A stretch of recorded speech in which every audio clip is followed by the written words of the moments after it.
bagaimana peran masyarakat di dalam hutan dan lingkungan itu sendiri sehingga hak-hak mereka tidak tersisihkan. Pak, ya sudah. Ini yang baru ada perbaikan.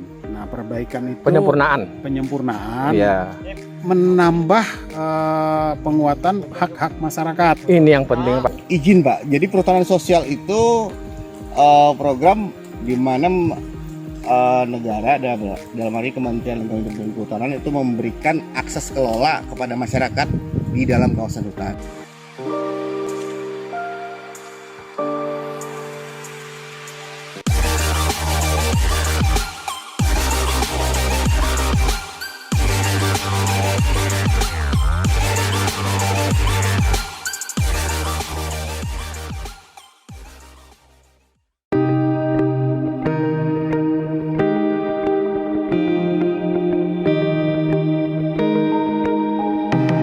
Ya sahabat Aren Channel, setelah kita beberapa hari beraktivitas di Kecamatan Tabang ini, Aren Channel banyak ditemani oleh rekan-rekan bersama rombongan.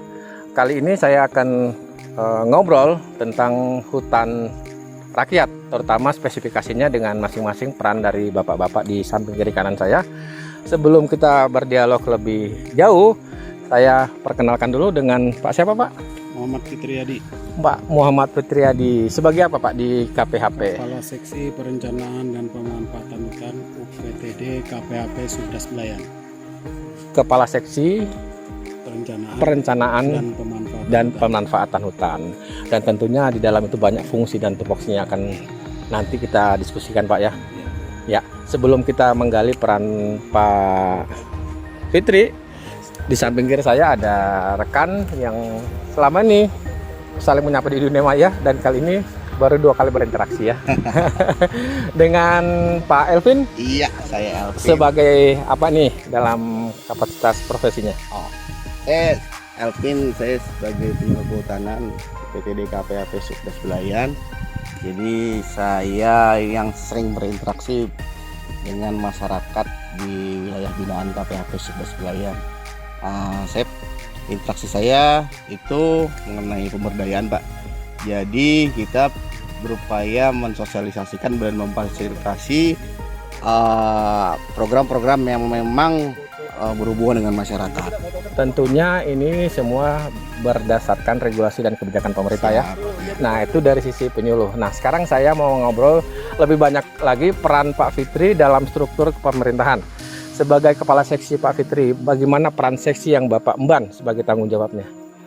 Jadi di Seksi Perencanaan dan Pemanfaatan Hutan ini di KPHP UPTD KPHP Subdas Belayan, peran saya adalah merencanakan dan menyusun kegiatan berkaitan dengan kedepannya UPTD KPHP Subdas Belayan ini apa yang akan dilakukan, apa yang sudah dilakukan, dan semua yang ada di perencanaan UPTD KPHP Subdas Belayan itu kami susun dalam bentuk dokumen rencana pengelolaan hutan jangka panjang. Jangka panjang. RPHJP.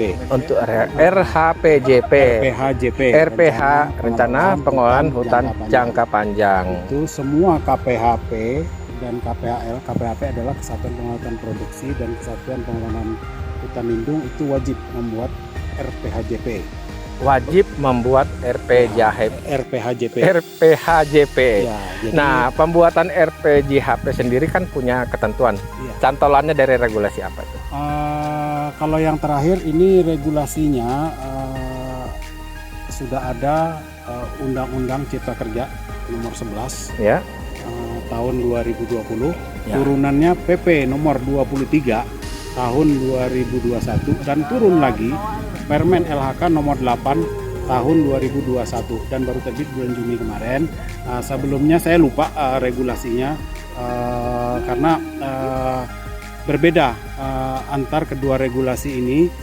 Jadi RPHJP KPHP Subdas Belayan itu dibuat pada tahun 2018. Baik. Dan berakhir pada tahun 2027.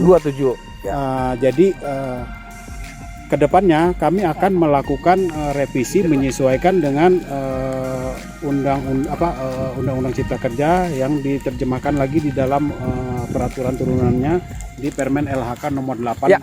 tahun 2020. Artinya regulasi yang dijalankan sekarang adalah regulasi bagaimana pemerintah Ya. berperan melindungi hak-hak masyarakat. Iya, termasuk di dalamnya. Hutan masuk di dalamnya adalah hutan Iya. Perhutanan sosial. perhutanan sosial. Nah, saya langsung ke Pak Elvin nih sebagai penyuluh. Bagaimana peran Pak Elvin dalam perhutanan sosial? Iya. Jadi peran penyuluh Pak dalam program perhutanan sosial kita dimana kita mensosialisasikan apa sih program perhutanan sosial, manfaatnya apa yang bisa diberikan kepada masyarakat. Terus kita fasilitasi Pak, artinya dalam segi pengajuan izin itu kita fasilitasi. Izin apa dulu ini? Izin Pak, jadi perhutanan sosial itu program di mana negara dalam hal ini Kementerian Lingkungan Hidup dan Kehutanan itu memberikan akses kelola kepada masyarakat di dalam kawasan hutan. Nah, ini yang menarik, akses kelola kawasan hutan terhadap peran masyarakat di dalamnya ya. Iya. Nah, ini tidak lepas dari peran regulasi yang disampaikan oleh Iya. Pak Fitri tadi. Nah, di sini bentuk implementasinya. Nah, sejauh ini saya kembali ke Pak Fitri. Iya. Pak Fitri, sejauh ini bagaimana sosialisasi atau komunikasi terhadap regulasi ini agar bisa sampai kepada masyarakat? Jadi gini Pak ya, karena Permen LHK baru terbit di bulan Juni, baik Permen LHK nomor 8 ataupun nomor 9. Nomor 8 ini terkait dengan penataan hutan, perencanaan hutan, dan nomor 9 itu terkait dengan perhutanan sosial seperti yang disampaikan Pak Elvin. Ini baru juga beberapa hari ini kami sudah mendapatkan semacam tutorial atau Teknisnya ya. arahan teknisnya dari Kementerian LHK. Nah, nanti akan kami breakdown ke masyarakat, akan kami terjemahkan. Tapi sebelumnya juga kami sudah melakukan sosialisasi perhutanan sosial ini dengan mengacu peraturan yang lama, Permen LHK nomor 83 tahun 2016.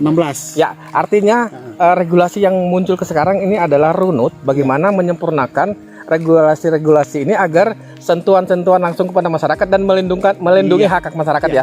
Ya, ini sangat menarik kalau kita kupas secara detail, tetapi ini adalah awal diskusi kita ya untuk menyampaikan ke masyarakat bagaimana peran masyarakat di dalam hutan dan lingkungan itu sendiri sehingga hak-hak mereka tidak tersisihkan.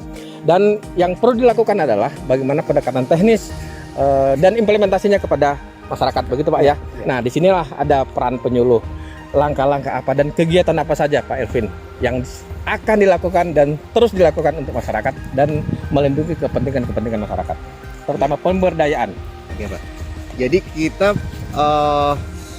sudah saya jelaskan tadi, selain sosialisasi, kita bersama masyarakat mengidentifikasi Pak potensi apa yang ada di daerah mereka yang masuk dalam kawasan hutan. Nah, di sana potensi itu yang mungkin nanti kita kembangkan di perizinan perhutanan sosial. Nah, ya baik, yang akan dikembangkan artinya di sini regulasi yang Bapak Elvin akan melaksanakan adalah berdasarkan pemetaan potensi masyarakatnya itu sendiri dan potensi lingkungan hutannya. iya. Begitu ya. Jadi selain Di pemberdayaan masyarakatnya. iya. Ya. Selain potensi, kita juga sebenarnya kita petakan Pak, ada beberapa kawasan yang terjadi konflik teritorial. Nah, itu yang paling penting ya, karena Iya. selama ini konflik-konflik itu terkesan kurang sentuhan. Iya. Nah, di regulasi ini ya. Baik, saya langsung kembali kepada berbicara regulasi. Iya. Nah, yang menarik Pak Fitri, regulasi ini kan ternyata untuk meminimalisasi Iya. konflik-konflik yang terjadi. Iya. Nah, bagaimana peran Pak Fitri dalam hal seperti ini? Jadi karena ini peraturan yang terkait Permen LHK nomor 9 ini baru, kita dalam waktu dekat juga akan mensosialisasikan peraturan ini. Sebenarnya kami sudah melakukan Sudah sosialisasi sebelum-sebelumnya. tapi terkait dengan aturan yang terbaru Ya, ya, PMK yang 3. lama Yang ya lama. sudah Ini yang baru ada perbaikan. Nah, perbaikan itu penyempurnaan ya. menambah penguatan hak-hak masyarakat, Ini yang penting Pak, menambah penguatan hak-hak masyarakat terutama konflik tenurialnya. ya, ini yang paling penting Yang selama ini kan sosialisasi Hmm. ya, baru beberapa minggu kemarin sama Pak Elvin juga Ya. kami di Desa Kembang Kembang Janggut. Janggut kami sosialisasi peraturan yang Nah, baru ini terkait keterlanjuran masyarakat yang melakukan aktivitas di dalam kawasan hutan. keterlanjuran Contoh, Pak, ya. ya, Ini keterlanjuran ini yang penting nih ya ya. keterlanjuran contoh. Oke.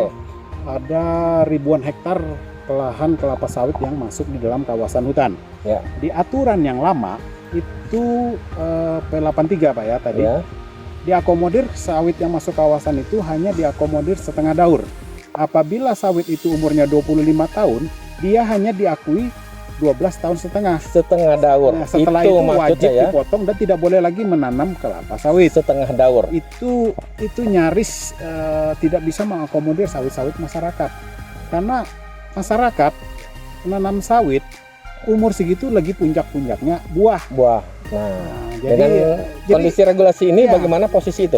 Nah sekarang kami kemarin sudah sosialisasi antusias masyarakat karena di aturan yang di Permen LHK nomor 9 itu sawit diakomodir 25 tahun 25 tahun. sesuai Satu daur. ukur satu daur sawit masyarakat. Masa produksi ya satu Jadi daur. setelah kami sosialisasi kemarin antusias masyarakat, begitu kita sosialisasi 2 hari atau 3 hari berikutnya Langsung ada minta. permohonan masyarakat Tentang untuk fasilitasi. dilakukan pengukuran lahan mereka. Wah, Nah, ini informasi menarik. Artinya, jika masyarakat menginginkan berdasarkan regulasi-regulasi, itu ada prosedurnya, Pak ya? iya, ada prosedur. Nah, ini yang kita harus himbau dan sampaikan kepada masyarakat, bermohonlah, begitu? Iya. Atau ada pendampingan atau seperti apa? Jadi nantinya ada pendampingan, Pak. Tentunya ya, ada pendampingan. Jadi kita per kasus saja, Pak ya, seperti yang kami sosialisasikan di Desa Kembang Janggut. Jadi dia ada kategori yang lahan sawit masyarakat yang masuk di dalam areal berizin dan yang tidak berizin. Nah, menarik. Ya. Yang di luar areal berizin itu skemanya bisa hutan desa, bisa hutan kemasyarakatan, Ada skemanya? ada hutan rakyat, ada skemanya. Ada skemanya. Apabila dia di dalam areal berizin, dia bermitra dengan pemegang izin. Nah, di sana Jadi ada yang dimasukin itu solusi ya, ada bukan konflik kemitraan yang kehutanan. kemitraan kehutanan. Kemitraan kehutanan, Jadi Pak. selama ini kan kesannya jika ada konflik, terkesan konflik itu bergesek terus. Iya. Nah, regulasi inilah Pak ya, Ya, regulasi inilah yang membuat melindungi hak masyarakat. dan melindungi hak masyarakat. Kan bagaimanapun itu kan investasi masyarakat sawit itu. Dan mereka kan tinggal di lingkungan hutan. Iya. Ya. Tapi regulasi ini mohon maaf sekali lagi tidak mengakomodir sawit masyarakat yang baru tanam. Dia yang berumur Ada 5 syarat dengan usia jenjang waktu tahun. sebelum peraturan 5 tahun. 5 tahun ya. Umur sawit 5 tahun. Umur dalam usia. Jadi dengan peraturan ini rame-rame Rame-rame nanam sawit tidak seperti itu. tidak kita akomodir. Jangan melakukan akal-akalan ya. Ya, tidak Ya. akomodir.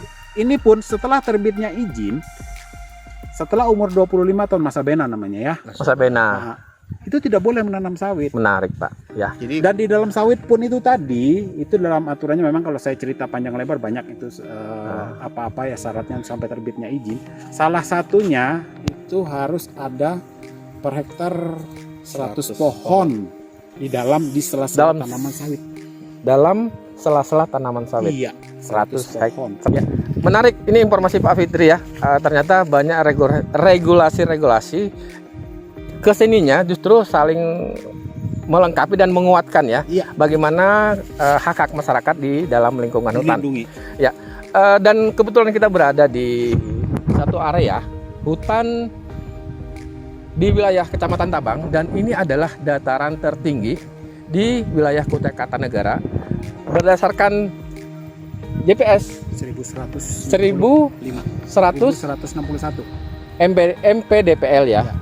MDPL ya. Inilah ketinggian yang tertinggi dan suasananya sahabat Taran Channel seperti ini ya. kayak di Ini puncak. di areal Kayak di puncak dan memang ini puncak ya. di areal hutan produksi pemegang izinnya adalah Mutiara Kalja Permai. Menarik. Pak Fitri, bisa diinformasikan tempat kita berdiri saat ini, bagaimana posisi lahan ini di hutan produksi, di hutan industri, atau Hutan produksi. hutan produksi? Namanya izinnya dulu IUPHHK, izin pemanfaatan hasil hutan kayu hutan alam, IUPHHK HA, PT Ya. Mutiara Kalja Permai. Dan tentunya di sini kan sejak lama ada warga yang bermukim. Iya. Dan di dalam hutan ini kan ada hak-hak warga. Iya. Dan itulah tadi yang Bapak jelaskan ya, regulasi-regulasi yang Kemitraan kehutanan. kemitraan kehutanan. Ya, sahabat Aran Channel, suasana yang sangat eksotis ya, dengan kabut. Ini bukan pagi hari sahabat Aran Channel, ini tengah hari. Tepatnya di jam 4 sore, menjelang sore ya. Ternyata tidak terasa kita tadi berada sekitar jam 2 di puncak ini, dan alhamdulillah Aran Channel dipertemukan dengan sumber-sumber informasi yang nanti menjadi informasi yang bisa bermanfaat buat masyarakat. Nah, tadi Pak Elvin Pak Fitri sudah menjelaskan tentang regulasi dan peran beliau di jabatannya sebagai kepala seksi. Nah, saya kembali ke Pak Elvin nih. Pak Elvin, sebagai penyuluh, tentunya penyuluh kan langsung berinteraksi kepada masyarakat. Nah, dan salah satu contoh tempat kita berpijak ini, apa yang Pak Elvin bisa informasikan langkah-langkah yang sudah dilakukan sebagai seorang penyuluh? Iya Pak. Jadi di Gunung Babi ini memang ini atapnya Kutai Kartanegara yang paling tinggi. Nah, kalau di kacamata kita ya ini bisa jadi potensi untuk jasa lingkungan, Pak. Jasa lingkungan. Nah, jasa lingkungan di dalam wilayah hutan produksi jasa lingkungan. Iya. Bisa dijelaskan apa itu jasa lingkungan? Jadi jasa lingkungan itu model semacam kayak tempat wisata, atau misalnya kita ada sumber-sumber air. Artinya memang Keindahan alam. hasil hutan yang bukan kayu atau bukan kayu gitu, Pak. Jadi lingkungan yang kita manfaatkan. Lingkungan yang dimanfaatkan dengan potensi masyarakatnya. Iya. Keterlibatan masyarakat. Iya. Nah, bagaimana langkah-langkah Pak Elvin untuk melibatkan masyarakat memanfaatkan keindahan alam menjadi kategori jasa alam ya? Jasa lingkungan. Jasa lingkungan. Lingkungan. Jasling. Jasling, ya. Jelaskan bagaimana langkah-langkah Pak Elvin untuk menggugah masyarakat manfaatkan nih sektor atau konsep jasling yang sudah disodorkan oleh pemerintah untuk kepentingan masyarakat. Iya, jadi kalau kita sama-sama dengan masyarakat identifikasi, Pak. Artinya ya ini loh, kita ada potensi tempat wisata atau tempat memang jarang ditemui di Kutai Kartanegara. Betul sekali. Artinya ini jadi tempat yang bisa meningkatkan pendapatan masyarakat. Nah, itu Dengan sendirinya ya. Dengan sendirinya jika aktivitas masyarakat lakukan mendatangkan orang luar, menikmati keindahan alam, dan ada jasa di masyarakat itu ya. Iya, jadi kan kita lagi ada program untuk pengembangan hasil hutan bukan kayu dan jasa lingkungan. Makanya kita identifikasi semua yang berpotensi di jasa lingkungan, Pak. Jadi nanti mungkin kita petakan, kita bekerja sama dengan pihak terkait, misalnya dinas pariwisata, Sektor-sektor di lain, pemerintahan ya, stakeholder atau pemangku kepentingan seperti itu ya. Iya, jadi sama-sama, Pak. Artinya ya ini memang ranahnya kita di KPHP, cuman kita kerja bareng lah dengan teman-teman. Dan saatnya memang kita kerja kolaborasi. Iya, tidak ada ego sektoral lah. Tidak ada, saatnya kita kerja kolaborasi, dan memang di pemerintahan sekarang yang dibutuhkan adalah bagaimana sektor-sektor ini berkolaborasi. Tidak ada ego sektoral, saya atau you gitu ya, Anda gitu. Jadi memang Gunung Babi ini kan tinggi, Pak, di atas 1000 ya. Di atas 1000. Selain jasa lingkungan, misalnya tempat wisata, ke tempat peristirahatan lah, villa atau segala macam. Di sini juga potensinya untuk kita bisa aja budidaya kopi, Pak, kopi arabica. Nah, ini menarik. Nah, Berarti pihak perkebunan bisa kita libatkan. kerangkul, kita kerja sama dengan Itu sebagai itu peran pemuluh ya. Iya. Dan peran penyuluh yang nanti akan berkomunikasi ke semua sektor. Iya. Pak Elvin, kita masuk kepada sesi terakhir, dan saya mengawali dengan Pak Fitri yang secara struktural mempunyai tugas mengawal regulasi agar bisa berjalan sesuai dengan keinginan atau konsep-konsep regulasi yang akan dijalankan oleh Pak Fitri. Bagaimana peran Pak Fitri, dan ada himbauan nggak buat masyarakat untuk bisa secara proaktif mencari tahu, atau anjuran-anjuran regulasi itu bisa ditangkap peluangnya oleh masyarakat? Jadi sebenarnya regulasi ini adalah perbaikan dari regulasi-regulasi sebelumnya. Intinya regulasi dibuat untuk melindungi hak masyarakat. Hutan adalah untuk kesejahteraan masyarakat, untuk kesejahteraan kita semua. Jadi hutan harus dijaga, bukan hanya kita para rimbawan yang menjaga. Masyarakat di sekitar hutan juga wajib menjaga hutan. Masyarakat sekitar hutan dan wajib stakeholder terkait menjaga hutan. Jadi dalam menjaga hutan ini, ya, masyarakat di sekitar hutan, ya mohonlah untuk kita bersama-sama menjaga. Menjaga ini bisa melalui tidak dengan melakukan hal-hal yang melanggar hukum. Misalnya, ini penting nih, penting nih, hal-hal yang melanggar hukum. Pak Fitri bisa menjabarkan nih, nanti kita sampaikan ke teman-teman media.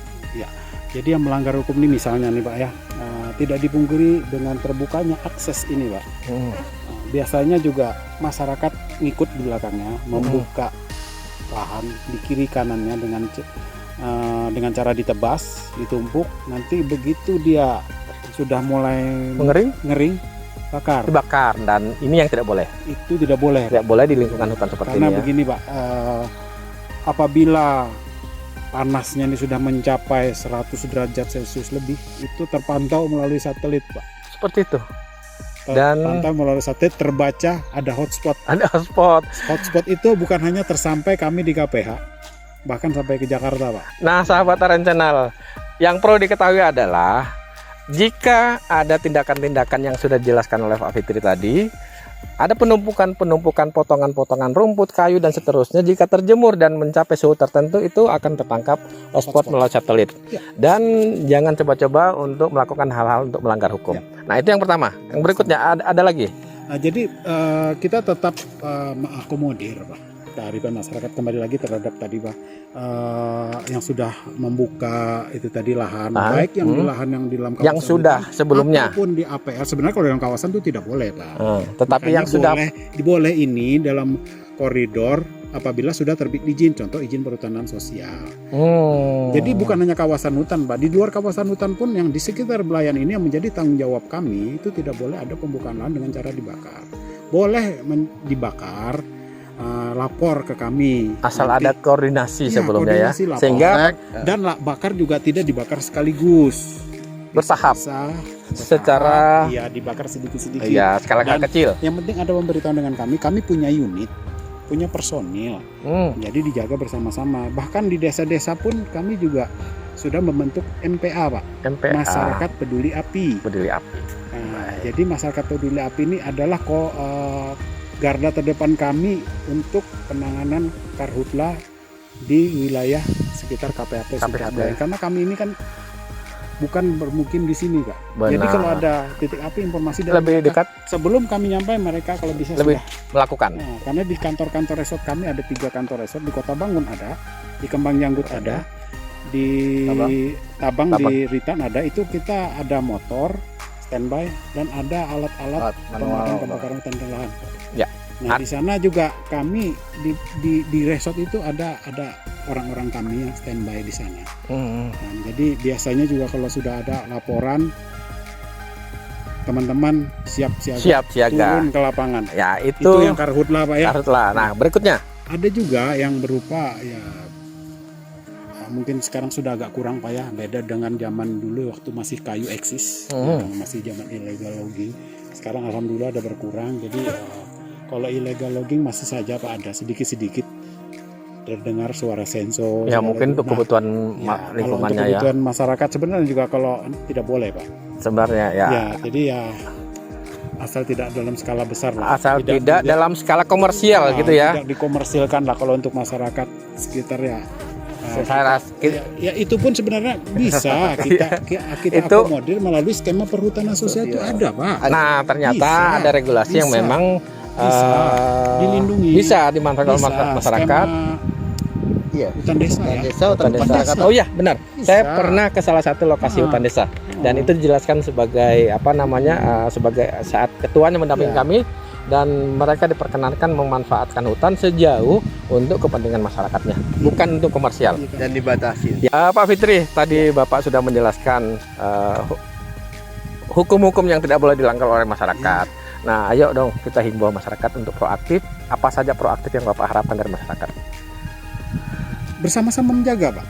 Artinya Kesadaran. kesadaran. Kesadaran. Jangan melakukan pelanggaran-pelanggaran hukum yang berkaitan dengan perusakan lingkungan hutan. Perusakan lingkungan Pembukaan hutan. lahan, terutama. Garis besarnya pembukaan lahan Bukan. yang Sekarang tidak yang- terkendali. Iya, yang tidak terkendali. Terkendali. Kalau sudah buka lahan, buntut-buntutnya nanti pasti bakar, Pak. Nah, Karena yang boleh paling buka murah itu lahan, bakar. ya, boleh buka lahan asal sejauh kemanfaatannya dan melalui koordinasi dari Tidak boleh, Pak. Buka Tidak lahan boleh. Tidak boleh. tetap tidak boleh ya. Tidak boleh, Dengan cara membakar. kecuali kalau Ya, sudah PL. terbit izin.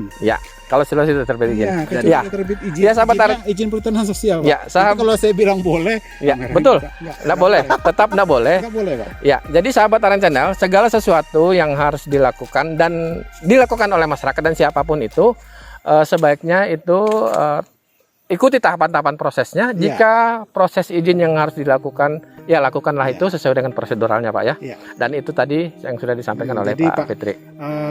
Peraturan perhutanan sosial ini memang sudah TOP BGT, Pak. Top Oh, banget. Sudah tahu Iya, tahu banget iya, itu jadi istilah. kalau dulu masyarakat tidak ada akses untuk mengelola hutan. Betul, Saklek, Pak. saklek. Kalau ada yang buka-buka walaupun sedikit itu dilarang, nggak boleh. Hmm. Nah, sekarang sudah ada koridornya, sudah ada izin perhutanan sosial. Jadi Boleh. segala Ada 5 skema sesuatunya itu tadi.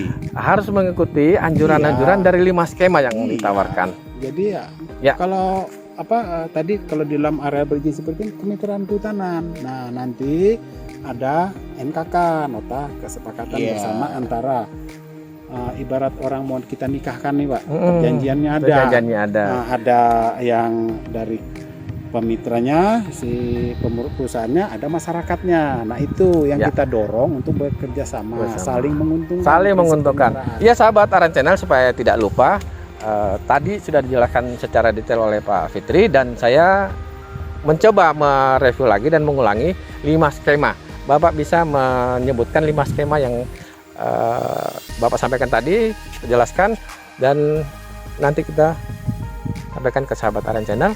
Skema ini ikuti. Iya. Pertama ada yang namanya hutan desa, Pak. Hutan Hutan desa. desa itu dikelola oleh desa. Ya, Ada hutan rakyat. Nah, hutan rakyat ini ya artinya lahan-lahan kritis bisa dijadikan hutan rakyat dengan masyarakat menanam. ya. Hutan kemasyarakatan. Perkataan, Ada yang namanya hutan kemitraan tadi. kemitraan, Kemitraan bermitra antara perusahaan dan dengan masyarakat yang ingin bermitra atau ingin memanfaatkan lahan tapi terkendala di sana sudah ada terbit izin. Ya. Nah, ada juga yang terakhir, Pak, hutan adat. Saya dari tadi tidak Oh ya, hutan tidak adat. menyebutkan menyampaikan hutan adat karena hutan adat ini, Pak, harus ada perda dulu, Pak. berdasarkan perda ya. Ya, perda dari kabupaten Ya. setempat. Betul. Ya. Payung hukumnya dari perda dulu. Terima kasih Pak Fitri. Ya. Sudah sangat detail Pak Fitri menjelaskan. Jadi kepada masyarakat sahabat Aran Channel ada 5 skema. Ikuti tahapan-tahapan ini dan secara proaktif masyarakat bisa berkomunikasi langsung ke UPT KPHP Subdas Belayan. Dan terakhir kepada penyuluh, peran penyuluh, bagaimana harapan penyuluh dan langkah-langkah yang secara konkret nanti dilakukan kepada masyarakat. Harapan kita terkait dengan pemberdayaan masyarakat. Jadi harapan kita agar masyarakat bisa memanfaatkan program perhutanan sosial, dan kita sebagai pendamping, Pak ya, Perhutanan sebagai pendamping, artinya mendampingi dari nol sampai mungkin nanti ada usaha-usaha yang bisa dikembangkan masyarakat di dalam izin kawasan perhutanan sosialnya. Pendampingan ini kan tidak menutup komunikasi dengan lintas sektor, Iya. lintas stakeholder ya. Iya. Apakah ini peran dari penyuluh juga untuk selalu mendampingi komunikasi kepentingan masyarakat itu terhadap sektor-sektor atau lintas sektor? kita dampingin Pak, kita dampingin. Kita penyuluh bersama masyarakat itu ya mengidentifikasi Pak, mengidentifikasi potensi, terus kebutuhan masyarakat terkait pengelolaan potensi tadi. Sesuai dengan kepentingan dan hal-hal teknis terkait dengan sektor-sektornya ya. Iya, karena gini Pak, di Gas Belayan itu kan kalau kita nyebut sekitar 1 juta hektar lah Pak Fitri ya, kurang lebih. Kurang lebih Dia cukup luas. 887.000 sekian hektar. Ya, Ya. Dan- Hampir 1 juta. Hampir 1 juta ya. dan Cukup luas. Dan perlu Ya. diketahui KPHP 11 Nelayan adalah KPHP yang terluas seluruh Indonesia. Seluruh Indonesia. Jadi- Dan peluang dan potensi yang besar. Ah, Ya. Potensi kita besar, Pak. Ya. jadi memang 1 juta hektar Pak, dan ekosistemnya kan beda-beda Pak. Ya. Di- Ini karakter berbeda. Ya. Karakter ekosistemnya berbeda. Jadi pendekatan juga memang berbeda. pendekatannya berbeda. Saya ralat, Pak, bukan 887, 987. 987. Ya kita lebih enaknya nyebut 1 juta hektar. Iya, kurang lebih 1 juta hektar ya. Iya. Dan inilah peran penyuluh, tantangan penyuluh dengan luas bentang wilayah seperti itu, dan kita dituntut harus survive ya. Ya, Dan survive itu juga bisa terbantu melalui terbangunnya komunikasi. Iya. Dan salah satunya komunikasi dengan teman-teman media. Aren Channel nanti akan mencoba mengkomunikasikan melalui komunitas-komunitas untuk mereka proaktif bagaimana turut serta mensosialisasikan konsep-konsep atau regulasi-regulasi tentang hutan rakyat ya. Iya. Jadi konsepnya adalah perhutanan Sosial. sosial. Persos. Ya sahabat Aren Channel, saat ini obrolan kita sangat panjang bersama Pak Fitri dan Pak Elvin, maaf ya. Dan tidak terasa kita sudah menunjukkan jam 4:30 dan kondisi saat ini cuaca cukup cerah di puncak Gunung Babi di kawasan Kecamatan Tabang di dataran tertinggi di wilayah Kutai Kartanegara. Dan seperti inilah fantastis dan takjub, dan saya fobia ketinggian. Tidak berani. Ya, saya bertemu sahabat Aren Channel dengan berbagai kemasan informasi yang akan kita lakukan aktivitas, dan tentunya semua informasi-informasi yang akan kami sampaikan dan kami kemas adalah informasi-informasi yang informatif dan tentunya sangat inspiratif. Sampai berjumpa kembali Aren Channel di aktivitas yang berbeda. Salam perhutanan sosial.